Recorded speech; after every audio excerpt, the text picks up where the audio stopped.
మౌనమెలనోయి ఇక్కడి ప్రతి కథ మీ మనసుకు దగ్గర అయ్యే ఒక ప్రయాణం. అప్పుడే న్యూ ఇయర్ వచ్చేసింది. 2025 చాలా ఫాస్ట్గా అయిపోయింది కదా. కానీ ఒక్క విషయం మాత్రం నిజం, నా 2025 విజన్ బోర్డ్లో అన్నీ టిక్ అయిపోయాయి. అందుకే 2026 కోసం కూడా విజన్ బోర్డ్ క్రియేట్ చేసేసుకున్నా. కానీ ఒకటి మాత్రం చెప్పాలప్ప, చిన్నప్పుడు న్యూ ఇయర్ అంటే రాత్రంతా అమ్మ ముగ్గు వేసి దానికి రంగులు దిద్ది 12 అవ్వగానే అందరికీ విషెస్ చెప్పి పడుకొని పోయేవాళ్ళం. మళ్ళీ పొద్దున్నే లేచి స్కూల్కి వెళ్ళాలి. ఆ రోజు యూనిఫామ్ ఉండదు, బుక్స్ ఉండవు, క్లాస్ మొత్తం కలర్ఫుల్ పేపర్స్తో డెకరేషన్, అందరం కలిసి తెచ్చుకున్న ఒక chocolate cake, paper plates, Thums Up glasses, ఎంత సింపుల్గా ఎంత ప్యూర్గా ఉండేవో ఆ రోజులు. స్కూల్ లైఫ్ అయిపోయాక 12కి పడుకోవడం అనేది ఒక హిస్టరీ అయిపోయింది. 1 కాదు, 2 ఈజీగా 4-5 అయిపోతుంది. ఇప్పుడు న్యూ ఇయర్ అంటే ఒక పెద్ద పండగలా అయిపోయింది. పెద్ద పెద్ద అరుపులు, ఆకాశంలోకి ఎగిసిన fireworks, countdowns, DJs. పాత సంవత్సరానికి చాలా హ్యాపీగా గుడ్ బై చెప్తున్నాం, కానీ కొత్త సంవత్సరం వచ్చేసరికి టయర్డ్ అయిపోతున్నాం. కానీ కొంతమంది ఉన్నారు, క్యాలెండర్లో డేట్ మారింది అంతే కదా అనుకున్న వాళ్ళు. వాళ్ళకి ఒక చిన్న మాట, న్యూ ఇయర్ అనేది మనకు ఒక కొత్త హోప్ని ఇస్తుంది. ఈ సంవత్సరంలో ఇంకా జరగని ఒక అద్భుతం ఉంది, అదే అండి టైం. ఈ సంవత్సరం అంతా మన చేతిలోనే ఉంది, ఎలా కావాలంటే అలా మార్చుకోవచ్చు. సో ఫెయిత్ ఉంచండి. మీ విజన్ బోర్డ్ 2026లో తప్పకుండా నెరవేరాలని కోరుకుంటున్నా. మేనిఫెస్ట్ చేయండి గాయస్. దానికి మీకు ఒక చిన్న ఎగ్జాంపుల్ చెప్పనా? ఎగ్జాక్ట్లీ 1 ఇయర్ బ్యాక్ నేను కూడా ఏముందిలే డేటే కదా మారుతుంది అని అనుకున్నా. కానీ లోపల ఒక చిన్న హోప్ మాత్రం పెట్టాను. ఆ రోజు స్టార్ట్ అయింది మౌనమేనోయి. నా సైలెన్స్ని షేర్ చేసుకునే ఒక space. No expectations, no judgements.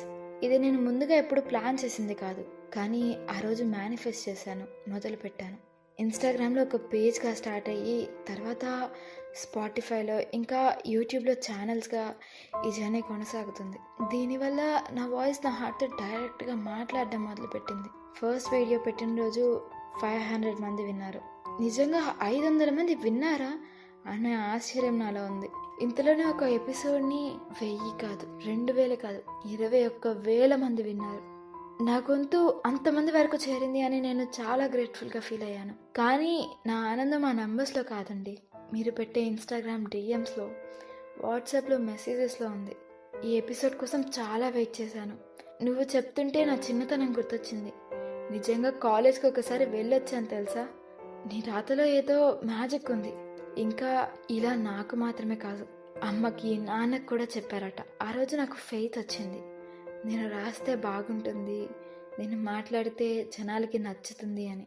అప్పుడే అర్థమైంది ఇది జస్ట్ కాంటెంట్ కాదు, ఇది కనెక్షన్ అని. ఆ తర్వాత నేను రాసిన ఫస్ట్ సిరీస్ గుర్తున్నాను.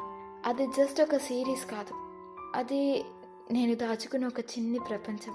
జ్ఞాపిక నేను గీసుకున్న ఒక అందమైన పాత్ర. ఇక్కడ నేను ఎప్పుడు ట్రెండ్ ఫాలో అవ్వాలి అనుకోలేదు.